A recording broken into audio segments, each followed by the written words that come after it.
చిన్న ప్రార్థన చేసుకున్నాం. పరమ తండ్రి, మీకు వందనాలు స్తోత్రాలు చెల్లిస్తూ ఉన్నాను. ఈ పరిశుద్ధ సమూహముతో తండ్రి, ఈ పునరుద్ధాన దినములో అయోగ్యుడను అత్యల్పుడునైన నేను కూడా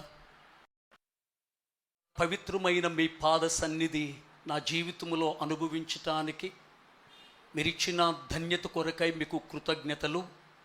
ఇంతవరకు జరిగిన కార్యక్రమంలో మీరు తోడై ఉన్నారు.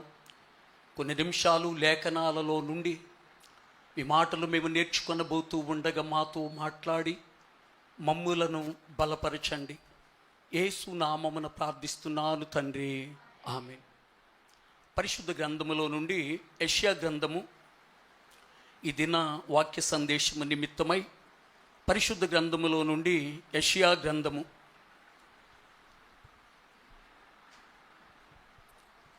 33వ అధ్యాయము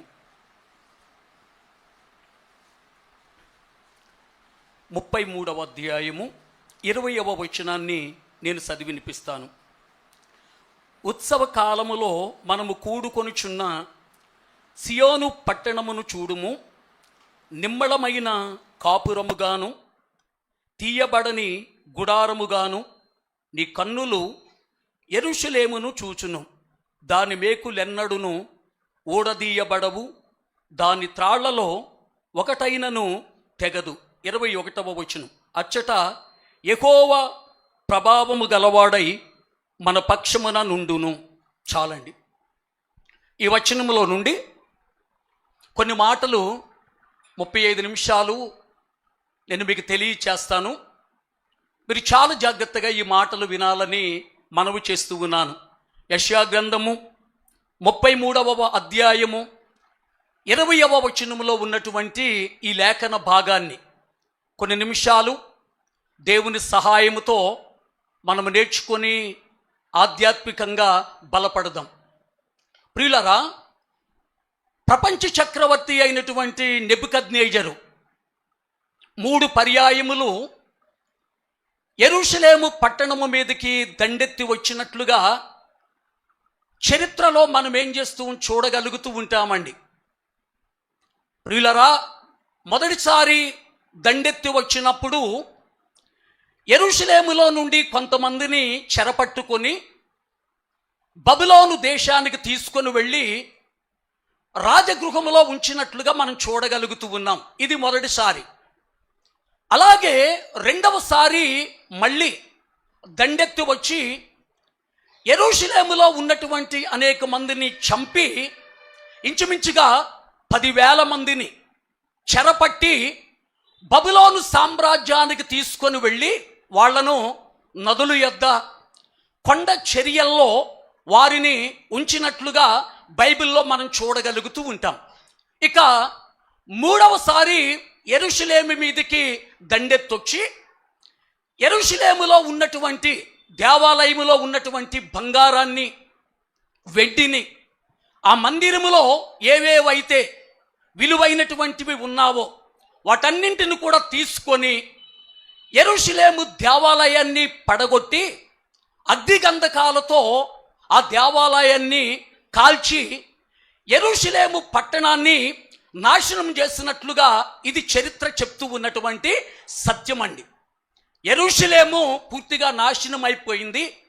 ఎందుకు పనికిరానటువంటి వారిని కొద్ది మందిని మాత్రమే నెబుకద్నెజరు ఆ యెరూషలేములో ఉంచి ప్రముఖులైనటువంటి వారందరినీ చెరపట్టి బబులోను సామ్రాజ్యానికి కొనిపోయినట్లుగా చరిత్రలో మనం ఏం చేస్తూ ఉన్నామంటే చూడగలుగుతూ ఉన్నాం. గతంలో మనం నేర్చుకున్నాం, ఇశ్రాయేలీయులు 12 గోత్రాలండి. ఈ 12 గోత్రాలలో 10 గోత్రాలు వారేమో అషూరు చెరలోనికి, 2 గోత్రాలైనటువంటి వీళ్ళు బబులోను చెరలోనికి వెళ్ళినట్లుగా బైబిల్లో చూడగలుగుతూ ఉన్నాం. మనకు అనిపించవచ్చు, ఇశ్రాయేలీయులు దేవుని ప్రజలు కదండి, వీళ్ళు చెరలోనికి వెళ్ళటానికి కారణం ఏంటి? ఎందుకు వీళ్ళు చెరపట్టబడ్డారు? ఎందుకు వీళ్ళు చెరలోనికి వెళ్ళారు అని మనం ఆలోచన చేస్తే దేవుని మాట వినకపోవటమేనండి. దేవుని మాట వినకుండా దేవుని మీద తిరుగుబాటు చేయటం వారి యొక్క నాశనానికి కారణమని వాక్యాన్ని బట్టి నేను మీకు తెలియచేసుకుంటూ ఉన్నాను. ఈ రోజుల్లో కూడా ప్రియులరా, ఒక ఆత్మ సంబంధమైన దైవ సేవకులను మనము కలిగి వారి నోట నుండి ఎన్నో విలువైన మాటలు దేవుడు మనతో మాట్లాడుతూ ఉన్నప్పుడు ఆ మాటను మనము లెక్క చేయకుండా, ఆ మాటను మనం వినకుండా ఉన్నట్లయితే అది మన జీవితానికి నాశనం స్టార్ట్ అవుతుందన్నది మనము గుర్తుపెట్టుకోవాలి. ప్రియులరా, బైబిల్లో మనము చూస్తూ ఉన్నటువంటి ఇశ్రాయేలీయులకు మొట్టమొదటిగా దేవుడిచ్చినటువంటి సౌలు అనబడిన రాజు తన రాజరికాన్ని పోగొట్టుకోవటానికి, తన కుటుంబం నాశనమైపోవటానికి కారణం ఏంటో తెలుసండి? దేవుని యొక్క మాట వినకపోవటమేనండి. మనం కూడా గుర్తుపెట్టుకోవాలి. ఈ రోజున దేవుని పిల్లలుగా ఉంటూ రక్షణ పొందుకొని సంఘానికి వస్తూ కూడా దేవుని నోటి మాట మీద మనం తిరుగుబాటు చేసేవారముగా మనం ఉన్నట్లయితే ఖచ్చితంగా మన కుటుంబాలకి నాశనం అనేది ప్రారంభం అవుతుందని ఈ మాటను బట్టి సేవకునిగా నేను మీకు మనవి చేస్తూ ఉన్నానండి. హల్లెలూయా, హల్లెలూయా. మీకు ఒక విషయాన్ని చెప్పాలి.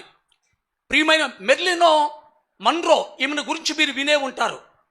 మెర్లిన్ మన్రో అనబడినటువంటి ఈమెను గురించి మీరు వినే ఉంటారండి. ఒకానొకప్పుడు అమెరికా దేశంలోనే ఒక ఉన్నతమైనటువంటి సెలబ్రిటీ ఈమె, ఒక అందమైనటువంటి సినీ హీరోనండి.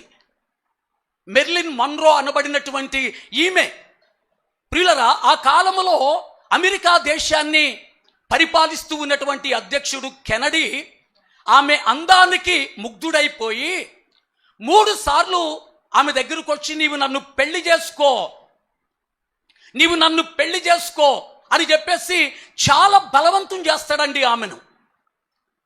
ఈ రాజరికం వద్దు, ఈ ప్రెసిడెంట్ పదవి నాకు అవసరం లేదు, నిన్ను పెళ్లి చేసుకొని నీతో ఒక రోజు గడిపితే చాలు, నీతో ఒక రోజు గడిపితే చాలు, నా జీవితం ధన్యమైపోతుందని అమెరికా ప్రెసిడెంట్ అయినటువంటి కెనడీ ప్రియులరా ఈమెను పెళ్లి చేసుకోమని చాలా బలవంతం చేస్తాడు. సో ఆమె ఒప్పుకోదండి.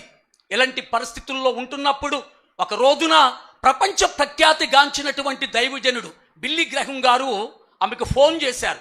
అమ్మా, దేవుడు నీతో మాట్లాడమని నాకు మాటిచ్చారు, నీతో మాట్లాడమంటున్నారు, నువ్వు అపాయింట్మెంట్ ఇస్తే ఒక 5-10 నిమిషాలు, 5 లేక 10 నిమిషాలు నీ దగ్గరకు వచ్చి దేవునిని గూర్చినటువంటి మాటలు నీకు చెప్పాలనుకుంటున్నాను, ఒక 5-10 నిమిషాలు టైం ఇవ్వమ్మా అని చెప్పేసి అడిగితే, నీకు నీ దేవునికి నాతో మాట్లాడటానికి ఖాళీ ఉందేమో కానీ నాకు మాత్రం మీతో మాట్లాడటానికి ఖాళీ లేదు. ఎందుకంటే నేను సంపాదించవలసిన సంపాదన ఇంకా చాలా ఉంది. మీ దేవునికి పని లేదేమో, నీకు పని లేదేమో, కానీ మీతో మాట్లాడటానికి నాకు మాత్రం టైం లేదు, నాకు ఖాళీ లేదు అని సమాధానం ఇచ్చిందటండి. బిల్లీ గ్రహం గారు ఆలోచించి, తల్లి మళ్ళా ఒక 10 రోజుల తరువాత మళ్ళీ నీకు ఫోన్ చేస్తాను, నీ అభిప్రాయాన్ని చెప్పమ్మా, దేవుడు మాట్లాడమంటున్న మాటలు నువ్వు వినాలి అని చెప్పి మళ్ళీ ఒక 10 రోజులకి బిల్లీ గ్రహం గారు మళ్ళీ ఆమెకు ఫోన్ చేశారటండి. మొన్నే చెప్పాను కదండి మీకు, మీరు ప్రపంచ ప్రఖ్యాతిగాంచిన దైవ సేవకులైతే అయ్యుండొచ్చు, కానీ నా ముందు మాత్రం మీరు ఆఫ్టరల్, నా ముందు మాత్రం, నా అందం ముందు, ఈ రోజున నాకున్నటువంటి స్థితి ముందు, నాకున్న ఈ రోజున డబ్బు ముందు మీరు ఆఫ్టరల్ అన్నట్లుగా ప్రియులరా ఆ మెర్లిన్ మన్రో మాట్లాడిందటండి. సర్లని చెప్పేసి సేవకుడు నెమ్మదిగా ఫోను పెట్టేశాడు. ప్రియులరా 15 రోజులకి ఏం జరిగిందో తెలుసండి? బిల్లీ గ్రహం గారితో మాట్లాడిన 15 రోజులకి తను ఉంటున్నటువంటి ప్రియులరా ఇంటిలోనే ఉరి పెట్టుకొని ఆత్మహత్య చేసుకొని చచ్చిపోయిందండి. ఆమె మాట్లాడినటువంటి మాటలు, నేను చాలా డబ్బు సంపాదించాలి, ఏం చేసుకుంటావు? ఇందాక మనం పాడుకున్నాం కదండి, ఏది మనది ఈ రోజున? ఏది మనది? ఏది మనది కాదు అన్న విషయాన్ని మనము గుర్తుపెట్టుకోవాలని సేవకునిగా ఈ మాటలు నేను మీకు మనవి చేసుకుంటూ ఉన్నానండి. డబ్బు డబ్బు డబ్బు చాలా మంది జీవితాలలో పిల్లరా ఇలాంటి ఆశే ఈ రోజున కలిగి ఉంటున్నట్లుగా మనం చూడగలుగుతూ ఉంటాం. కొన్ని సంపాదించింది ఏమన్నా దేవుని కొరకు ఖర్చు పెడుతున్నారా? దేవుని పరిచర్యలో ఏదైనా సహకరించగలుగుతూ ఉన్నారా? అది కూడా లేదు కదండి. మొన్న జూన్ నెలలో ఈదరపల్లి వంతెన దగ్గర 3 రోజులు కూటాలు పెట్టారండి. ఏమండి, నేను సాక్షి విన్నాను. ఎవరో రతన్ రాజు గారట, ఒక బ్రదరు. ఏమండి, రతన్ రాజు గారు అనబడినటువంటి ఒక బ్రదరు 3 లక్షలు ఖర్చు పెట్టి సభలో పెట్టాడండి. ఒక్క ఆయనే. ఏమండి, ఆయన ల్యాండ్ లార్డ్ కూడా కాదు, బాగా ఆస్తిపాస్తులున్న వ్యక్తి కాదు. ఆయన సాక్ష్యం చెప్తున్నప్పుడు కళ్ళల్లో నీళ్ళొచ్చినాయి అన్నమాట అండి. నేను ఒక తాపీ మేస్త్రిని, తాపీ పని ఒకవైపు చేస్తూ ఒకవైపున లారీ నడుపుతూ ఉన్నటువంటి డ్రైవర్ని. ఈ రోజున దేవుని సువార్త ప్రకటించడానికి 3 లక్షల రూపాయలు నేను ఖర్చు పెట్టి దేవుని పని చేస్తూ ఉన్నాను. 3 లక్షల రూపాయలు నా భార్యకు ఉన్నటువంటి బంగారం, ఇంట్లో ఉన్నటువంటి కొన్ని తాకట్టు పెట్టి ఈ డబ్బులు తీసుకొచ్చేసి నేను ఈ యొక్క మీటింగ్స్ పెట్టి అనేకులకి దేవుని యొక్క సువార్తను ప్రకటిస్తూ ఉన్నాను. అనేకులకి దేవుని సువార్తను ప్రకటిస్తూ ఉన్నాను. ఈ 3 లక్షలు తీర్చడానికి రాత్రనక పగలనక నిద్ర లేకుండా నేను కష్టపడితేనే మళ్ళా వచ్చే సంవత్సరానికి అప్పు తీర్చబడుతుంది. మళ్ళీ నెక్స్ట్ మళ్ళా 2-3 లక్షలు అప్పు చేసి మళ్ళా నేను దేవుని పని చేయాలి. ఇంచుమించుగా 14 సంవత్సరాల నుంచి అనుకుంటానండి. 14-12 సంవత్సరాల నుంచి ఒకే వ్యక్తి, ఏమండి, తాపీ పని చేస్తూ ఉన్నటువంటి ఒక వ్యక్తి లక్షల రూపాయలు ఖర్చు పెడుతూ, ఏమండి, తనకు 4 పిల్లలు అనుకుంటానండి, తన కుటుంబాన్ని ఒకవైపున పోషించుకుంటూ తన సంపాదిస్తున్న సంపాదనలో ప్రతిరోజు కూడా ప్రియులర కొంత ధనాన్ని వెనకబెడుతూ సంవత్సరానికి ఒకసారి 2-3 లక్షలు పెట్టి సభలు పెడుతూ ఉన్నాడంటే ఎంత గొప్ప ధన్యత అండి.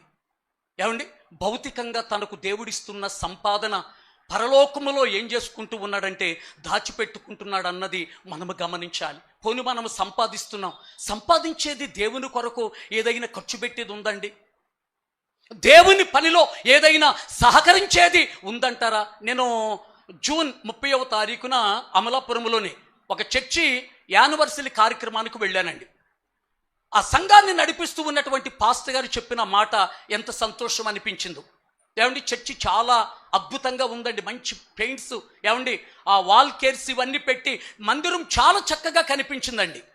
మందిరంలోకి వెళ్ళగానే చాలా సంతోషం అనిపించింది. ఆ పాస్టర్ గారు సాక్ష్యం చెప్తున్నారు కదా, ఈ మందిరం మొత్తం కూడా కట్టించి సంవత్సరానికి పెయింటింగ్లు 2 టైమ్స్ 2 సార్లు వేయిస్తూ ఉంటారు. అది మా సంఘ ఒకే విశ్వాసం అని చెప్పారండి. ఆయన ఒక విశ్వాసి. ఏమండి, ప్రియమైనటువంటి వాళ్ళరా, ఆయన ఆర్టీసీలో కండక్టర్గా పనిచేసి రిటైర్డ్ అయిపోయారటండి. ఆలోచన చేస్తూ ఉన్నారా? ఆయన తన బిల్డింగ్ పైన మన ప్రాంతానికి ఒక దైవజనుడు వస్తూ ఉన్నారు, ఆరాధన చేసుకోవటానికి మనకిక్కడ స్థలము లేదు అని ఆలోచన చేసి ఆ యొక్క బిల్డింగ్ పైన శంకుస్థాపన చేయటానికి పాస్టర్ గారిని పిలిస్తే పాస్టర్ గారు అనుకున్నారట, పైన ఇంకొక స్టేర్ వేస్తూ ఉన్నారేమో అనుకున్నారట అండి.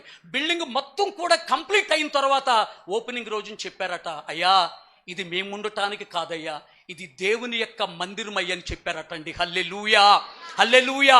ఆ పాస్టర్ గారు చెప్పారు, సంవత్సరానికి 2 సార్లు డబ్బులు కూడా ఆయన డబ్బులతోనే పెయింటింగ్ వేయిస్తారటండి చర్చికి.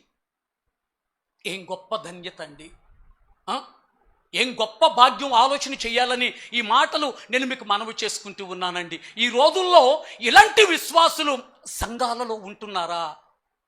ఏమండి, పరిచర్యలో సహకరించేటట్లుగా సేవకునికి తోడ్పడేవారుగా ఈ రోజున సంఘాలలో ఉండగలుగుతూ ఉన్నారా అన్నది మనం ఆలోచించాలని ఈ మాటలను బట్టి నేను మీకు ప్రేమతో తెలియచేసుకుంటూ ఉన్నాను. రైట్, ఇప్పుడు వాక్య సందేశంలోనికి వెళదాం. గట్టిగా దేవునికి స్తోత్రం చెప్దాం. హల్లెలూయా, హల్లెలూయా. ప్రియులరా, 3 పర్యాయములు నెబుకద్నెజరు యెరూషలేము మీదకి దండెత్తి వచ్చి మొదటిసారి చెరపట్టి తీసుకొని వెళ్ళినటువంటి వారిని రాజగృహములోను, రెండవసారి చెరపట్టి తీసుకొని వెళ్ళినటువంటి వారిని నదుల దగ్గర, తర్వాత మనం చూస్తే కొండ చర్యల్లోనూ ఉంచుతూ వచ్చాడు.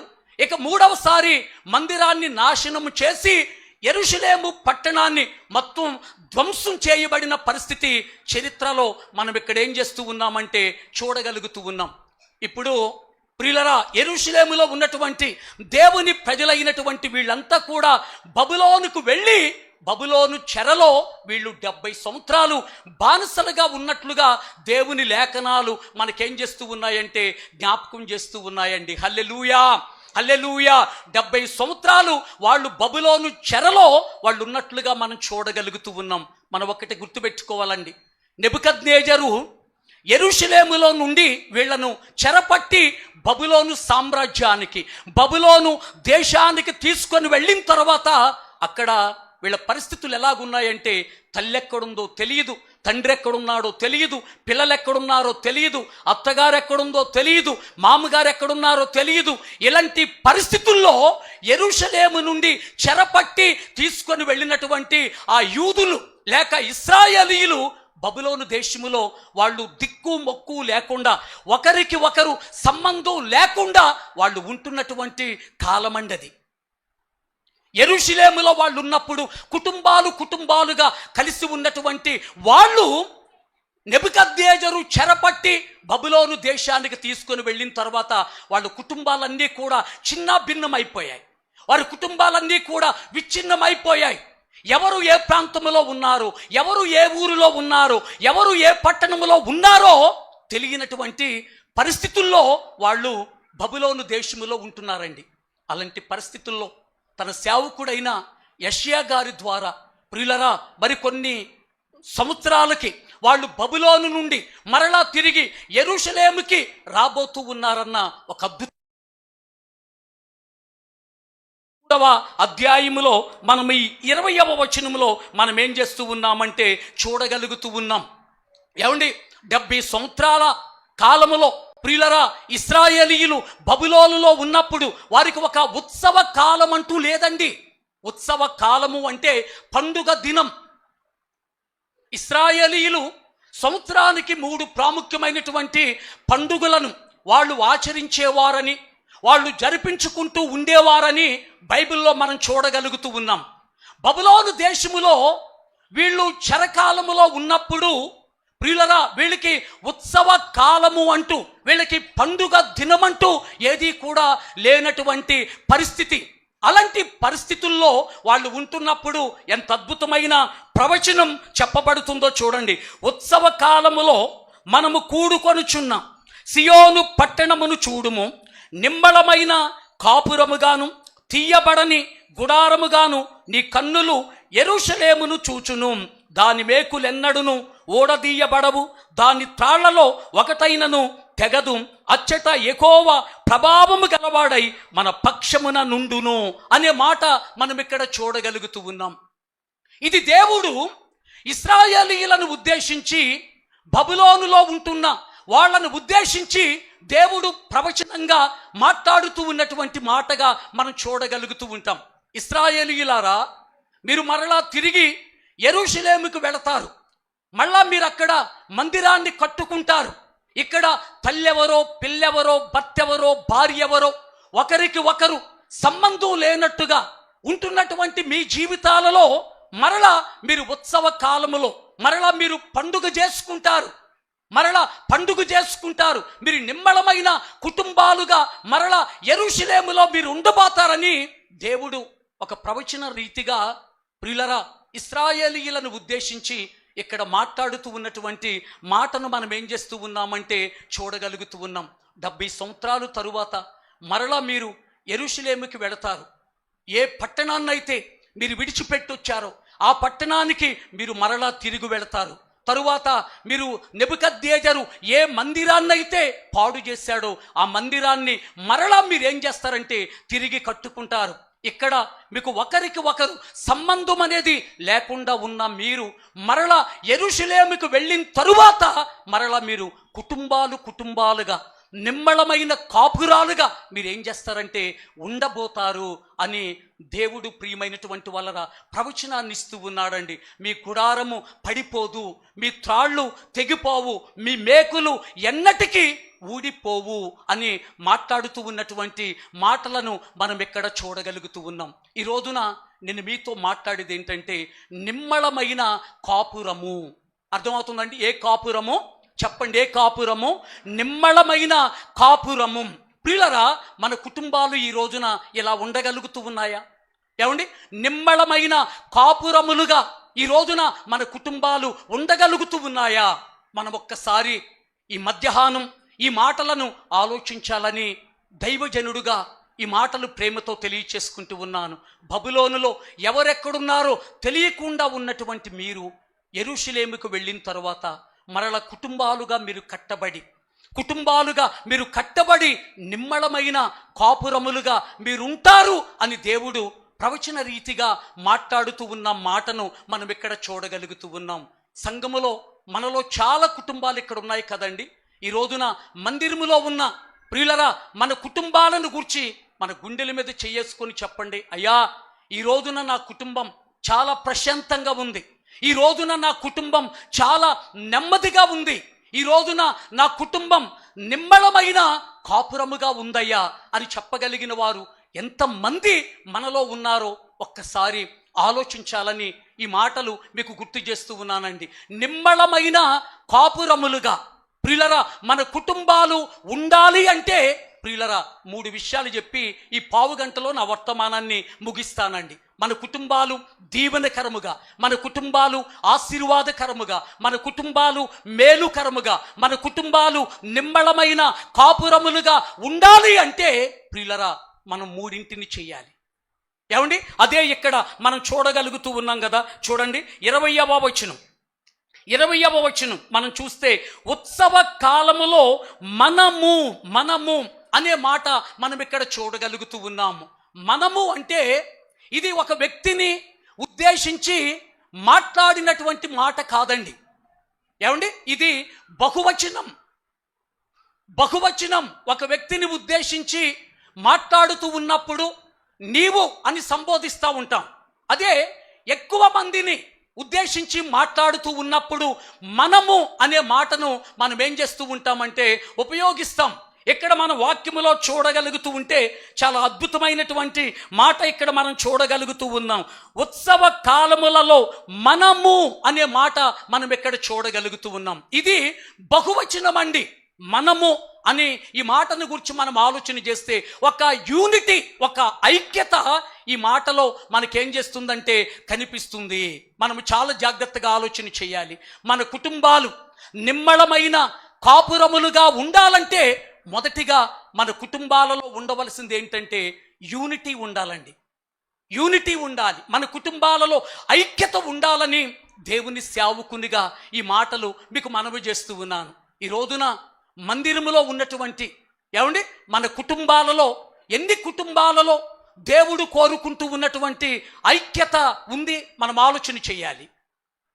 133వ కీర్తనలో అంటాడు కదా, సహోదరులు ఐక్యత కలిగి నివసించుట ఎంత మేలు, చెప్పండి ఎంత మేలు, ఎంత మనోహరము. సహోదరులు ఐక్యత కలిగి నివసించుట ఎంత మేలు, ఎంత మనోహరము. ఈ రోజున నిమ్మళమైన కాపురములుగా మన కుటుంబాలు ఉండాలంటే కుటుంబాలలో ఐక్యత అనేది ఉండాలి. ఈ రోజున చాలా కుటుంబాలు మందిరాలకు వస్తూ ఉన్న నాశనమైపోవటానికి కారణం ఏంటంటే కుటుంబాలలో ఐక్యత ఉండదండి. భర్త ఒక దారి, భార్య ఒక దారి, వాళ్ళను చూస్తూ ఉన్నటువంటి కుమారులు మరొక వైపు, వాళ్ళను చూస్తూ ఉన్నటువంటి కుమార్తెలు ఇంకొక వైపు. కుటుంబాలు ఈ రోజున నాశనమైపోవటానికి కారణం ఏంటంటే ఐక్యత అనేది కుటుంబాలలో లేదండి. ఒకసారి మనం ఆలోచన చేద్దాం. మీలో ఎన్ని కుటుంబాలు ఏమండి మధ్యాహ్నం కావచ్చు, రాత్రి కావచ్చు, మీరు మీ పిల్లలు కలిసి కూర్చొని ఒక టైంలో భోజనం చేసిన రోజులు ఉన్నాయేమో జ్ఞాపకం చేసుకోండి. ఏమండి ఆ వండినటువంటి పాత్రలన్నీ కూడా దగ్గర పెట్టుకొని భర్త, భార్య, పిల్లలు కూర్చొని ప్రభునందు ప్రియులరా నవ్వుతూ సరదాగా భోజనం చేసినటువంటి దినాలు మన కుటుంబాలలో ఈ రోజున ఉంటున్నాయండి. ఒకడు వచ్చేమో ప్రియులరా 6 గంటలకి తినేస్తాడు, ఇంకొకళ్ళేమో 9 గంటలకి, ఇంకొకళ్ళేమో 11 గంటలకి, ఇంకొకడేమో 2ంటికి వస్తాడండి. 2ంటికి వస్తాడండి. ఎవడెప్పుడు వస్తాడో తెలియదు, ఎవడెప్పుడు తింటాడో తెలియదు. ఇలాంటి చాలా భయంకరమైన పరిస్థితుల్లో ఎన్నో కుటుంబాలు ఈ రోజున ఉంటున్నట్లుగా మనం చూడగలుగుతూ ఉన్నాం. ప్రియులరా, నిమ్మళమైన కాపురములుగా మన కుటుంబాలు ఉండాలంటే మన కుటుంబాలలో దేవుడు కోరుకునేది ఏంటో తెలుసండి? ఐక్యతను కోరుకుంటూ ఉన్నాడండి. భార్య, భర్త, పిల్లలు, ప్రియులరా, ఎప్పుడైతే ఒక యూనిటీగా, ఒక ఐక్యతగా వాళ్ళు ఉండగలుగుతారో ఆ కుటుంబాలు నిమ్మళమైన కుటుంబాలుగా, నిమ్మళమైన కాపురములుగా ఉండగలుగుతాయని దేవుని సేవకునిగా ఈ మాటలు మీకు మనవి చేసుకుంటూ ఉన్నాను.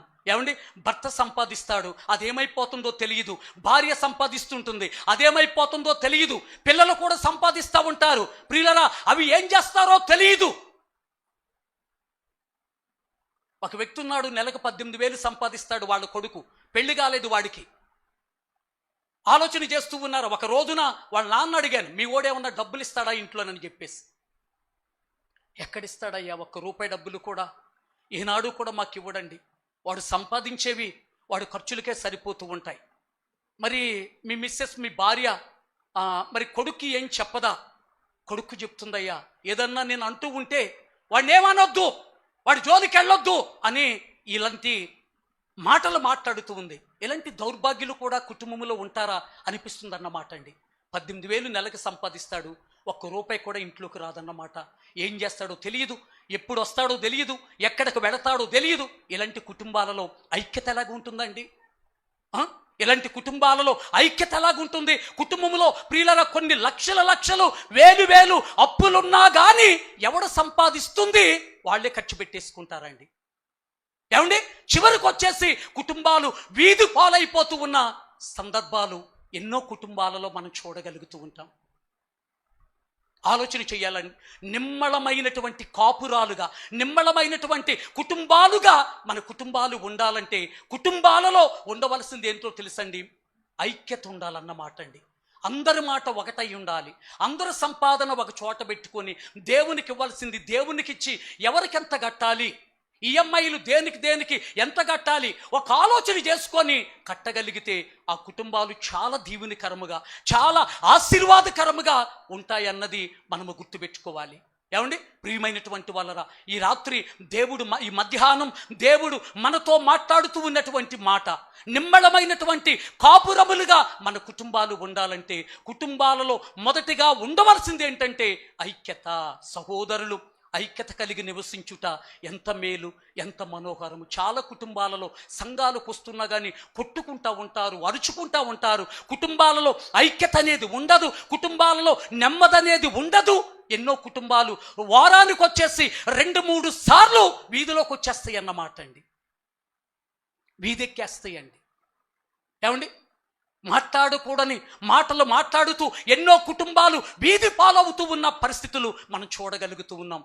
ఏమీ తెలియదన్నట్లుగా ఆదివారం ఏమండి సంఘానికి వస్తూ ఉన్నటువంటి కుటుంబాలు ఈ రోజున ఈ యూనివర్సల్, ఏమండి ఈ సార్వత్రిక సంఘములో ఎన్నో కుటుంబాలు ఉంటున్నట్లుగా మనం చూడగలుగుతూ ఉన్నాం.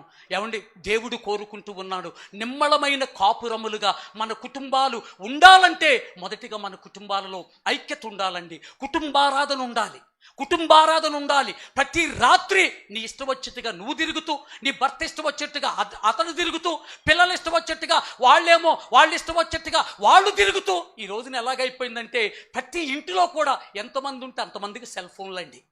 ఏమండి, ఒకళ్ళ సంబంధం ఒకళ్ళకి లేనట్లుగా సాయంత్రం కాగానే ఎవడు ఫోను వాడు పట్టుకొని, ఏమండి రాత్రి 10-11 గంటలకి ఈ రోజున రకరకాలైన వాటిని చూస్తూ ఉన్నటువంటి దిక్కుమాలిన కుటుంబాలు ఈ రోజున చాలా ఉన్నాయండి.